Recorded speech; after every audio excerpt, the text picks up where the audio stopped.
Hi అండి. ఈరోజు కరివేపాకు పొడి ఆరోగ్యానికి, కంటి చూపుకి, జుట్టుకి చాలా మంచిది. కడిగేసుకొని ఒక పొడి బట్ట మీద ఆరపెట్టేసుకొని బాండీ పెట్టుకొని ఒక 10-15 ఎండుమిర్చి వేపేసుకొని 2 స్పూన్ల శనగపప్పు, 2 స్పూన్ల మినపప్పు, కొద్దిగా ఆవాలు, 1 స్పూన్ జీలకర్ర బాగా ఫ్రై చేసుకొని ఇది కూడా పక్కన తీసేసుకొని అందులోనే 1 స్పూన్ ధనియాలు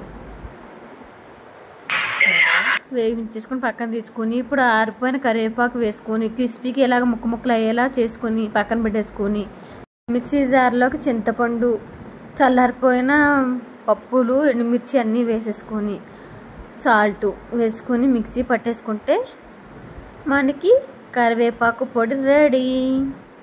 టేస్టీగా ఉంటుంది. ఆరోగ్యాన్ని ఇస్తుంది. జుట్టుకు, కంటికి కూడా చాలా మంచిది. మన పిల్లలు తింటే ఇంకా మంచిది.